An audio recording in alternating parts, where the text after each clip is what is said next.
আমরা সেখানে ব্যবস্থা করে থাকি। কারণটা হচ্ছে এই যে ভারতবর্ষের স্বাধীনতার বিধিমূল, বিশেষ করে বাংলা এবং আসামের যুব সমাজ সেদিন তাদের মাতৃকোল থেকে ছেড়ে সেই আন্দামানের সুদূর শেওলার জেলে কি অসহনীয় কষ্ট সহ্য করেছে, যে না আপনারা যান আপনারা বুঝতে পারবেন না। 1906 সালে তৈরি হয় আমাদের সেলুলার জেল। তার আগে 1857 সাল থেকে 2006 সাল পর্যন্ত আমাদের এই দীর্ঘ প্রায় 50 বছর ধরে এখান থেকে সমস্ত যারা দেশপ্রেমিক, যারা দেশ মাতৃকাকে ভালোবাসতেন, নারী এবং পুরুষ উভয়কে নিয়ে যেতেন সেখানে। জাহাজে হাতে শিকল বেঁধে দিত, পায়ে শিকল বেঁধে দিত, দিয়ে তাদেরকে উন্মুক্ত জায়গায় তাদেরকে ওইভাবে নিয়ে যেতেন সেখানে। 5 দিন 6 দিন লেগে যেত তখনকার জাহাজে। সেখানে গিয়ে কি করতো, তখন মধ্যে সেলুলার যে তৈরি হয়নি, তাদেরকে কি করতো জঙ্গলে ছেড়ে দিত। একটা মাত্র জামা আর একটা মাত্র প্যান্ট পরিয়ে, প্রচন্ড বৃষ্টি, বড় বড় সাপ, প্রচন্ড বড় বড় বিছে, তারপরে হচ্ছে আদিম জনগোষ্ঠী আছে আমরা জারোয়া সম্প্রদায়, নিশ্চিত মৃত্যুর হাতে ছেড়ে দিত তাদেরকে। হয় সাপের কামড়ে মরতো, না হয় বিছের কামড়ে মরতো, না হয় বড় বড় মাছির কামড়ে মরতো, না হয় যে আমাদের জারোয়া তারা দেখতে পেলে তারা তীর দিয়ে মেরে দিত মানুষগুলোকে। এত কষ্ট করতো তারা। আর না হয় তাকে কি করতো, জঙ্গলের মধ্যে আপনার গাছের উপরে দড়ি দিয়ে তাদেরকে ফাঁসি কাটতে ঝুলিয়ে মেরে দিত। তারপর 1906 সালে যখন প্রথম আমাদের শেওলার জেল তৈরি হয়, অকথ্য অত্যাচার। আমাদের কি করতো, যে সমস্ত বিপ্লবীকে তারা দেশ মাতৃকার জন্য যারা জীবন উৎসর্গ করেছিলেন, তাদের পায়ে বেড়ি বেঁধে দেওয়া হতো, আর হাতকে এরকম করে বেঁধে দেওয়া হতো, কোমরকে বেঁধে দেওয়া হতো। এখনো সেই স্ট্যান্ডটা আছে, আপনারা গিয়ে দেখতে পান। আর একজন পাঠান ওখানে বেড়ি সাহেব ছিলেন, সে বেড়ি সাহেব বলতে লাও বেগ, মোটা বেগের বাড়ি পা থেকে মাথা পর্যন্ত মেরেই চলছে। আর সে মারে চোখে দর দর দর দর করে রক্ত ঝরত। তারপরে যখন অজ্ঞান হয়ে যেত তখন পর্যন্ত তখন ছাত্র সেখানে করতো কি, হাতে বেড়ি পড়ে দিত, পায়ে বেড়ি পড়ে দিত, আর দেয়ালের উপরে তাদেরকে ঝুলিয়ে দিত। এরকম দেয়াল থেকে ঝুলিয়ে রেখে দিত। প্রচন্ড রৌদ্র, সে রৌদ্রের মধ্যে তাদেরকে বেড়ি বেঁধে রেখে দিত। তারপর তো ফাঁসির কাঠ তো আছি। এত অকথ্য অত্যাচার করতো। খাওয়া নেই, পায়খানা নেই। একটা ছোট সেলের মধ্যে সেইখানে তাদেরকে পায়খানা, সেইখানে তাদেরকে প্রস্রাব, সেইখানে তাদেরকে খাওয়া। কত কষ্ট করতো আমাদের এই দেশে আপনাদের ঘরের জামাল ছেলেরা। আপনারা একবার যাবেন সে আন্দামানে, আপনারা এই দৃশ্য দেখার পরে এখনো পর্যন্ত লাইট অ্যান্ড সাউন্ড একটু দেখান। এখন পর্যন্ত সেই সেলগুলো আছে, কিভাবে আমাদের বিপ্লবী অত্যাচার করা হতো। তো আমাদের এই যে ভারতবর্ষের স্বাধীন হয়েছে, আজকে আমাদের শত শত মায়ের সন্তান যারা দেশ মাতৃকাকে মুক্ত করার জন্য তারা আজকে জীবনকে উৎসর্গ করেছেন। তো আজকে সময় তো সংক্ষেপ, আমাদের ডিসি সাহেব চলে যাবেন। তো আপনাদেরকে সবকে আজ এই পূর্ণ যজ্ঞের এতে আমরা প্রত্যেক আহ্বান করছি, আপনারা আন্দামানে আসুন। এবং আন্দামানের এই যে কত কষ্ট করে আমাদের এই দেশটা স্বাধীন হয়েছে, আর আজকে এই দেশ স্বাধীন হওয়ার পরে আমাদের এই দেশটাকে মুসলিম কান্ট্রি করার জন্য আমাদের জওহরলাল নেহেরু সুপরিকল্পনা করে গেছেন। কিন্তু আমাদের ভারত সেবাশ্রম সংঘের আচার্য স্বামী প্রণবানন্দজি মহারাজ, যিনি আজ 100 বছর আগে তিনি বুঝতে পেরেছিলেন যে ভারতবর্ষকে কিভাবে রক্ষা করতে হবে। ভারতবর্ষে রক্ষা করতে গেলে প্রয়োজন হচ্ছে আমাদের এই হিন্দু মিলন মন্দির এবং হিন্দু সংগঠন। আচার্য স্বামী প্রণবানন্দজি মহারাজ আজ থেকে 100 বছর আগে বলে গেছেন, হিন্দু যদি সম্মিলিত হয় ভারতবর্ষের সব সমস্যার সমাধান হয়ে যাবে। আজকে তার তপস্যার গুণে, আজকে ডাক্তার হেডওয়ার্ডে প্রচেষ্টার ফলে, আরো শত শত সন্ন্যাসীদের তপস্যার ফলে, হাজার হাজার লক্ষ লক্ষ মানুষের তপস্যার ফলে আজকে হিন্দু জাগরণ ঘটছে। এবং আমাদের এই যে মিলন মন্দির, তার প্রথম যে পরিকল্পনা, এই গ্রামে গ্রামে মিলন মন্দির হবে এবং সমস্ত হিন্দু সমাজ তারা হিন্দুত্বের চেতনায় উদ্বুদ্ধ হবে। হিন্দুত্বের চেতনায় যদি উদ্বুদ্ধ হয়, আচার্য স্বামী প্রণবানন্দজি বলছেন যে আমি হিন্দু নাকি হিন্দু নামে ডাক দিতে চাই। যার যে নাম তাকে সেই নামে না ডাকে সে সাড়া দেয় না। তিনি বলছেন আমি হিন্দুকে হিন্দু জপ করাবো, আমি হিন্দু আমি হিন্দু আমি হিন্দু। যদি এই কথা মানুষ প্রতিদিন বলতে পারে তো মানুষের মধ্যে হিন্দুত্বের চেতনা জেগে উঠবে। তবেই আমাদের এই দেশের যে স্বাধীনতা, সেই স্বাধীনতা সুরক্ষিত হবে। এবং এমন একদিন আমাদের আসবে, আমাদের ঋষিকরা বলছেন, বড় বড় বড় সবে শতকিনা বেনু রবে, ভারত আবার জগৎ সভায় শ্রেষ্ঠ আসন হবে। ধর্মে মহান হবে, কর্মে মহান হবে, নবদিনমণি উদিবে আবার পুরাতন এই পুরবে। সকলের শান্তি হোক, সকলের কল্যাণ হোক এবং শান্তি হোক। এখন বক্তব্য রাখবেন পরম পূজ্যপাদ শ্রীমৎ স্বামী প্রদীপ্তানন্দজি মহারাজ।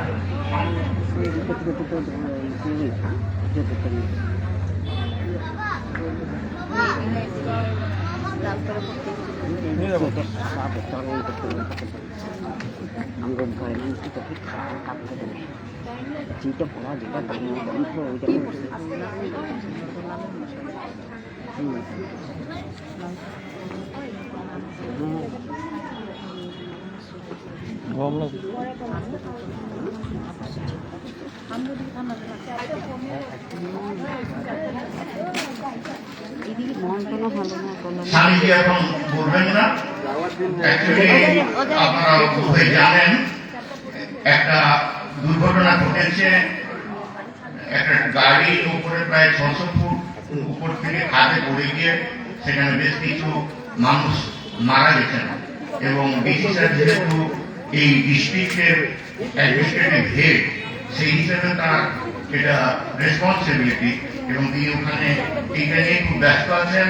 এখানকার আরো অনেকে এমএলএ স্যার ওখানে এখনো আছেন। তো চলে যাবেন বলে স্বামীজি বলছেন যে বিশেষারি বলুন। স্যার স্বপ্নিল পাল আইএএস ডেপুটি কমিশনার, তার সব থেকে বড় আশীর্বাদ, তিনি খুব বেশি দিন দায়িত্ব নেননি, কিন্তু ইতিমধ্যে আমাদের প্রধানমন্ত্রীজি নরেন্দ্র মোদীজি তাকে বেস্ট ডিসির অ্যাওয়ার্ড দিয়েছেন। এত ইয়ং হ্যান্ডসাম, এত স্পিরিটেড পারসন। তো এখন আপনাদের সামনে স্যার বক্তব্য রাখবেন।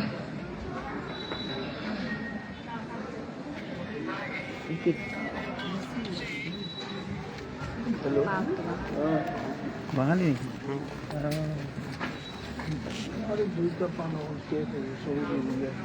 জয় জয়তে এই সভাত উপস্থিত পরম পূজনীয় স্বামী প্রদীপ্তানন্দজি মহারাজ, স্বামী সাধানানন্দজি মহারাজ, स्वामी चिन्मयानंद जी महाराज, स्वामी हरि पदन आनंद जी महाराज, यात उपस्थित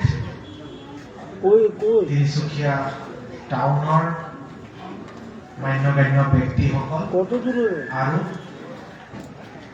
এই মন্দিৰ কমিটি আৰু স্কুলৰ উদ্যোক্তাসকল। আসলতে মোৰ যোৱা পৰহি ইয়াত আহাৰ কথা আছিলে, কিন্তু এটা বহুত দুখ লগা ঘটনা আমাৰ জিলাখনত হৈছিলে। তাৰ কাৰণে মই পৰহি শেডিউল কৰিও ইয়াত আহিব নোৱাৰিছিলোঁ। So এতিয়া অলপমান এডভান্টেজ লগ পাইছিলোঁ। তেতিয়া মই ভাবিলোঁ কি মই ইয়াত আহোঁ আৰু মই ইয়াত অহাৰ কাৰণটো চবতকে ইম্পৰ্টেণ্ট কাৰণ এইটো কি এইটো এনেকুৱা কি মোৰ নিজৰ এনেকুৱা লাগিছে কি মই নিজৰ ঘৰতে আহিম। কিয় সৰুৰ পৰাই মোৰ দেউতা মোৰ মা চব এনেকুৱা ছ'চিয়েল অৰ্গেনাইজেশ্যনৰ লগত জড়িত হৈ আছিলে। মই ডিমাপুৰত ডাঙৰ দীঘল হোৱা তেতিয়া ডিমাপুৰ হিন্দু মিলন মন্দিৰৰ স্বামীজী উমানন্দজী মহাৰাজ ইয়াত বহি আছে। তেখেতক মই একদম বাল্যকালৰ পৰা চিনি পাওঁ, ক্লাছ 2-3 পৰা চাগে চিনি পাওঁ। এতিয়া মই মেট্ৰিকত যেতিয়া ৰিজাল্ট আহিছিলে তেতিয়াও স্বামীজী তাতে আছিলে, ক্লাছ 12ৰ ৰিজাল্ট আহিছিলে তেতিয়াও আছিলে। মই যেতিয়া নাগালেণ্ড বৰ্ডৰ ৰেংক হোল্ডাৰ। যেতিয়া মই IAS পাইছিলোঁ তেতিয়াও স্বামীজী তাতে আছিলে। স্বামীজীয়ে মোক পুৰা চিনি পায় আৰু মোৰ মা দেউতাৰ লগত স্বামীজীৰ বহুত মোৰ ঘৰতো স্বামীজী গৈছে, বহুত বাৰ গৈছে। মোৰ মা দেউতাৰ লগতো সদায় কথা কৈছে। দেউতাই কেতিয়াও স্বামীজী আগতে এনেকুৱা হৈছিলে কি স্বামীজীয়ে কথা পাতিব বিচাৰিছে, স্বামীজীয়ে কথা পতাৰ কাৰণে তোমাক সুধিব লাগে নেকি, মোক ডাইৰেক্টলি ফোন কৰিলেতো হৈ যায়, তেতিয়া মই ফোন কৰিলে। তেনেধৰণৰ এটা সম্পৰ্ক মোৰ স্বামীজীৰ মাজত। এইটো মোৰ জীৱনৰ এটা মেমৰি। এই আহ্বান যিটো ইয়াতে আজি হ'ব, এইটো মই সৰুৰে পৰা হিন্দু মিলন মন্দিৰ ডিমাপুৰত বহুত ডাঙৰকে হয়, এই চিজনতে হয় ডিচেম্বৰত। তেতিয়া আমি চবে এনেকুৱা ইভিনিঙত যাওঁ, বহুত মানুহ আহে। এইটো এটা হোম কামিং মোৰ কাৰণে। আৰু মই এইটো ভাবো কি মই ভাগ্যৱান কি মোৰ কাৰ্যকালৰ টাইমত তিনিচুকীয়াত ইমান কেইজন মহাৰাজৰ পদধূলি তিনিচুকীয়াত এই চবে আহিছে আৰু এইটো মোৰ কাৰণে এটা ভাগ্যৰ কথা। মোৰ কাৰ্যকালত চবে ইয়াতে আহি নিজৰ পদধূলি দি গৈছে। লাষ্ট মই জাষ্ট এটা কথা কওঁ কি এনেকুৱা ইনষ্টিটিউশ্যন এইটো এডুকেশ্যনেল ইনষ্টিটিউশ্যন বা আমাৰ মন্দিৰ as temple is an institution, এইটো অকল ৰিলিজিয়াছ বা এডুকেশ্যন ইনষ্টিটিউশ্যন নহয়, এইটো আমাৰ সমাজৰ নাৰ্ভ। কিয় সমাজৰ নাৰ্ভ? আমি চবে মিলি পেলাই আজি 4 দিনৰ পৰা একেলগে আছো।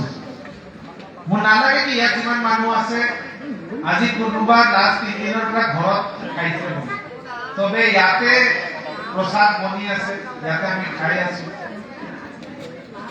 প্ৰত্যেক বছৰ আমি দুৰ্গা পূজাৰ টাইমত এনেকুৱা লগ পাওঁ, চবে 4 দিন এনেকুৱা থাকো কি একেলগে সমাজটো একেলগে খানা বনাই খাই আছে, একেলগে থাকি আছে। তেনেধৰণে এনেকুৱা ধৰণৰ পৰ্ব, এনেকুৱা ধৰণৰ যিটো চিষ্টেম আৰু এনেকুৱা ইনষ্টিটিউশ্যন, এই ইনষ্টিটিউশ্যনটো মই নাৰ্ভ বুলি এইকাৰণে কওঁ, এইকাৰণে আমাৰ সমাজটো চলি আছে, এইকাৰণে আমি চবে একেলগে থাকি আছো। কিয় প্ৰত্যেক বছৰ আজি এই প্ৰগ্ৰামটো ইয়াত আজি চাগে অন্তিম দিন, অহা কাইলৈৰ পৰা ইয়াতে বহুত নৰ্মেলি টেম্পল বা নৰ্মেলি স্কুল চলিব, কিন্তু অহা কাইলৈৰ পৰা এইটো আমাৰ মনত থাকিব কি নেক্সট ইয়াৰো এনেকুৱা এটা কিবা এটা ইভেণ্ট হ'ব কি চব আমি একেলগে ইয়াতে আহি পেলাই 3-4 দিন স্পেণ্ড কৰিম।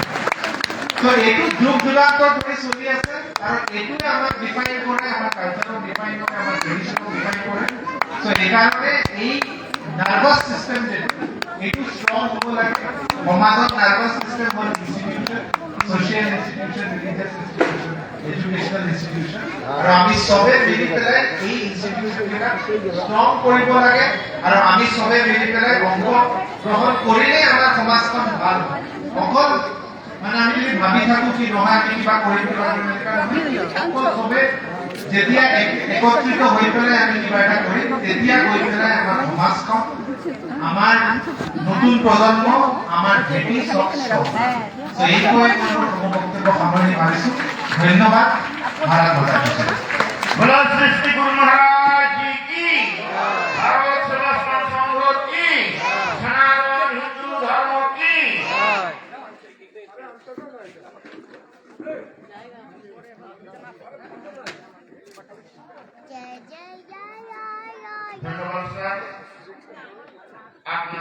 উপস্থিতি আজকের আমাদের অনুষ্ঠানে আলো জুগিয়েছে। আপনার বক্তব্য আমাদের অনুষ্ঠানকে অনুপ্রাণিত করেছে। আপনার স্পিরিট, আপনার ইচ্ছা, আপনার প্রচেষ্টা সফল হোক। স্বামীজি মহারাজ আপনার কাছে একটা আবেদন রেখেছেন, আশা করি আপনি এটা গুরুত্ব দিয়ে দেখবেন এবং ঠাকুরের আশীর্বাদে আপনি আরো উন্নত জীবনযাপন করুন। আপনি নেচারেরই ধর্মপ্রাণ, ঠাকুরের অসীম আশীর্বাদ আপনার উপর আছে এবং ভবিষ্যতে আপনি আরো বড় উচ্চ পর্যায়ের দায়িত্ব নিয়ে সমাজের সেবা করবেন, এই আশা এবং এই প্রার্থনা রাখছি।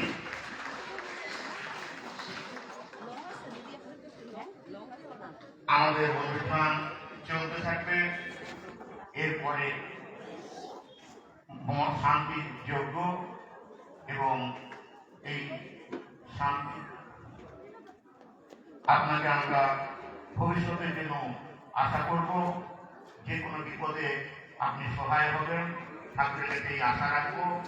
With your bright future, with self confidence and strong determination.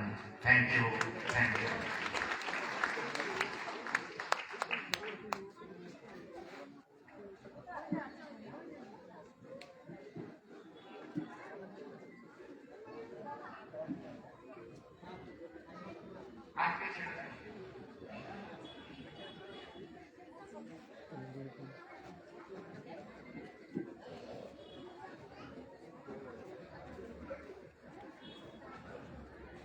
শিশির মহারাজ,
কি করবে ওখানে কি আগে গিয়ে বস, আগে টানবি না, আগে গিয়ে বস।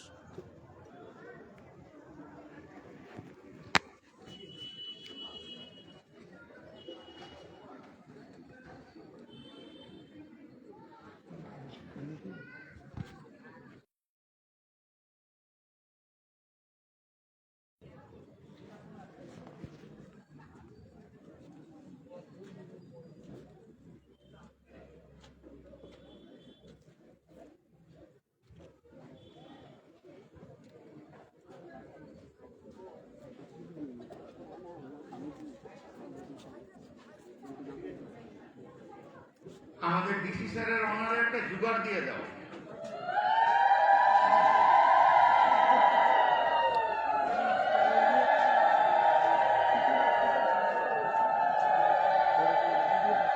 বন্দে মাতরম, বন্দে মাতরম, বন্দে মাতরম, ভারত মাতা কি জয়, ভারত মাতা কি জয়, বন্দে মাতরম, বন্দে ভারতম, বন্দে ভারতম। খুব ভালো লাগলো। বশিষ্ঠ ভজন গাও।